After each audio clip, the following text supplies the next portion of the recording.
চতুৰ্থ সাধু। ককা, তই আজি সেই মাগনী বুঢ়ীজনীক আমাৰ চোতালৰ পৰা খেদাই দিছিলি কেলৈ? মগনীয়াৰক চাউল এমুঠি নিদিয়াকৈ কেতিয়াও খেদাব নেপায়। খেদালে পাপ হয়, ঈশ্বৰে খং কৰে। নাতি, ককা দেউতা, সেইটো মই জানো। সেই দেখি আন মগনীয়াৰক নেখেদাও। কিন্তু সিদিনা মই বৰ মেধিৰ ঘৰত শুনি আহিছিলো যে সেইজনী হেনো শাখিনী আৰু তাই কুমন্ত্ৰ কৰি মানুহৰ বেয়া কৰে। আমাৰ এইডোখৰত মানুহৰ মাউৰ আৰু গৰুৰ জবকা হেনো তাইৰ বাবেহে হয়। সেই কথা শুনিবৰে পৰা মোৰ তাইলৈ ভয় আৰু ঘিণ লাগিছে। সেই দেখিয়ে তাইক চাউল নিদি খেদাই দিছিলো। ককা, তোক এইবোৰ কোনোবাই বৰ ভুল কথা শিকাইছে। মানুহ কেতিয়াও শাখিনী হ'ব নোৱাৰে। তাই বৰ দুখীয়া। কেও কিছু নথকা মানুহ আৰু দুখত পৰি নৰিয়াত ভুগি আৰু লোকৰ কেটেৰা জেঙেৰা খাই তাইৰ স্বভাৱ খিংখিঙীয়া হৈছে। সেই দেখি তাই তেনেকৈ কথা কয়। এনে দুখীয়া নিমাখিত প্ৰাণীক ভিক্ষা দিলে মৰম, বেথা কৰিলে পুইন হয়। আজিৰ পৰা তই তাইক মৰম কৰি ভিক্ষা দিবি। নাতি, দিম ককা দেউতা। এতিয়া মই বুজিলো। ককা, তেনেহলে শুন, আজি শাখিনীৰ সাধু এটাকে কওঁ। শাখিনা আৰু শাখিনী। এসময়ত এখন গাঁৱত এটা শাখিনা আৰু আন এখন গাঁৱত এজনী শাখিনী আছিল। সিহঁত গাঁৱত থকাত হেনো সিহঁতৰ গাঁৱত খেতি বাতি বৰষুণ বাদল একো নহৈছিল আৰু গঞা মানুহৰ নানা তৰহৰ অপায় অমংগল হৈছিল। পিছে এদিন শাখিনাক গঞা মানুহে ধৰি এক কাউৰী কুকুৰ নোযোৱা অৰণ্যত মেলি থৈ আহিলগৈ। ঠিক সেই সময়তে ইখন গাঁৱৰ মানুহেও তেনেকুৱা অপৰাধতে শাখিনীক ধৰি বান্ধি লৈ গৈ সেইখন হাবিৰে আনফালে এৰি থৈ আহিল। শাখিনীক গাঁৱৰ মানুহে অলপমান খোৱা বস্তু দি আহিছিল, কিন্তু শাখিনাক দা এখনৰ বাহিৰে কুটা এগছকে নিদিলে। শাখিনীয়ে হাবিতে অকলে কান্দি কাটি বহি আছে। এনেতে ইফালৰ পৰা শাখিনাই নিজৰ কপালকে দুখি গৈ গৈ সেইদৰে থকা দেখা পালেগৈ। নিজান হাবিত তাইক দেখি সি আচৰিত হৈ সুধিলে, ভুতুনী নে পিশাচনী? তুমি অকলে ইয়াত কিয় বিনাই আছাহি? এই কথা শুনি শাখিনীয়ে উত্তৰ দিলে, ভুতুনীও নহয়, পিশাচনীও নহয়, নৰমনিচহে। মোক গাঁৱৰ মানুহে অনাদুখত শাখিনী বুলি এই হাবিত মৰিবলৈ মেলি থৈ গৈছেহি। পাছে তুমিনো কোন? দেও নে ভূত নে মানুহ? তাইৰ প্ৰশ্নটো শুনি শাখিনাই উত্তৰ দিলে, ময়ো তোমাৰ নিচিনা দুৰ্কপলীয়া মানুহেইহে। দেও ভূত একো নহয়। তোমাক যি দশাই লগ লৈছে মোকো হাইলাখ তেনে দশায়েই লগ লৈছে। মোকো মোৰ গঞা মানুহ মিতিৰ কুটুমে শাখিনা বুলি ধৰি আনি এই হাবিত মৰিবলৈ এৰি থৈ গৈছেহি। এই কথা শুনি শাখিনীয়ে অলপ উশাহ পাই তাক সুধিলে, তেন্তে এতিয়ানো আমাৰ কি দশা হ'ব? শাখিনাই ক'লে, আমি আৰু মানুহৰ গাঁৱলৈ নাযাওঁ। মানুহৰ ধৰম কৰম বিচাৰ বিবেচনাই আমাক আটিছে। ইয়াতে দুয়ো জুপুৰি এটা সাজি একেলগে থাকো আহা। এই প্ৰস্তাৱত শাখিনী মান্তি হৈ শাখিনাৰে সৈতে ঘৰ পাতি সেই হাবিতে থাকিবলৈ ধৰিলে। এইদৰে দুয়ো কিছুদিন থকাৰ পিছত শাখিনীৰ এটা ফেঁচা উপজিল আৰু তাৰ এবছৰ পিছত এটা গাহৰি উপজিল। গোসাঁইয়ে আমাক যি দিছে সেয়ে ভাল বুলি শাখিনীয়ে ৰং মনেৰে ফেঁচা আৰু গাহৰি দুয়োকে মৰম বেথা কৰি ডাঙৰ দীঘল কৰিবলৈ ধৰিলে। ফেঁচাই নিতৌ ইন্দ্ৰৰ সভালৈ যায় আৰু পৃথিৱীত খেতি বাতি আদি হোৱা নোহোৱাৰ বিষয়ে দেৱতাসকলে পতা কথা শুনি থাকেগৈ।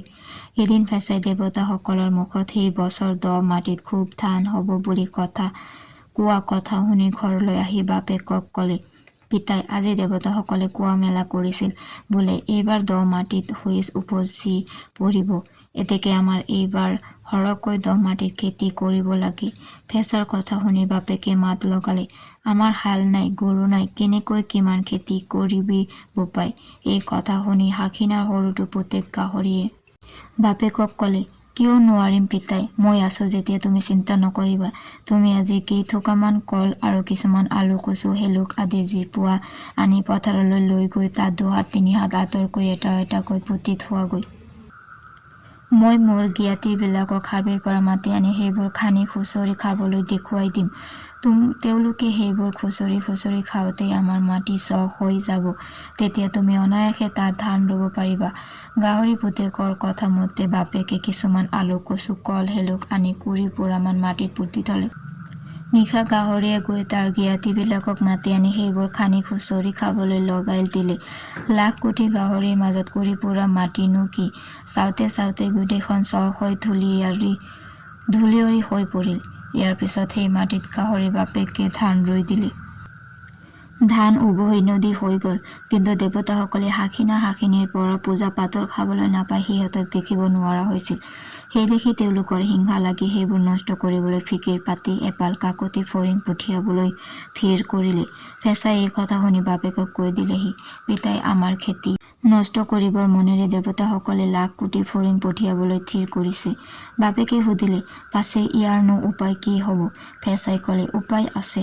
আপুনি কিছুমান কাঠ খৰি কাটি আনি আমাৰ ধাননিৰ চাৰিওফালে গোটাকৈ মেজি সাজি থৈ দিয়ক।